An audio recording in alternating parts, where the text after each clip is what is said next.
merong source na ignition. So yan. Or pressure. Tama?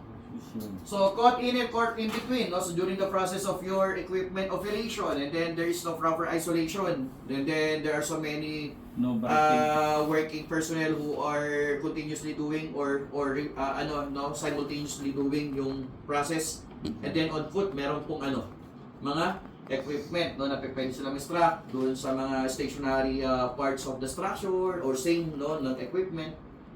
And then struck by falling object, marami ba nito sa construction? Meron siya. So yan, marami yan. So may mga papel po ba nahuhulog sa construction? Wala. Ballpen. Ano yung possible na mahulog sa construction?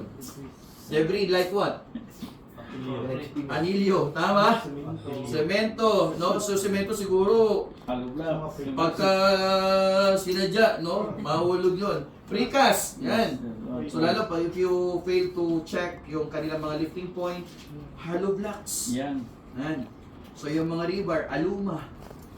During the process of your stripping.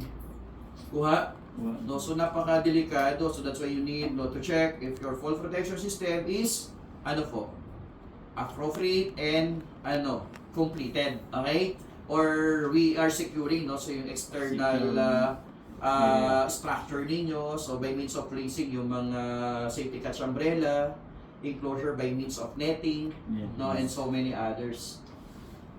And sa mga halimbawa sa mga roads, so you need to install yung mga safety overhead canopy. Yan. And then yung mga electrocution. So alam naman natin kung gaano ka-importante yung electricity. And one of the hazard is electricity. So that's why you need to always check and verify the conditions of your temporary supplies, especially those cords na ginagamit, yung mga panels, and be strict in terms of the qualifications doon sa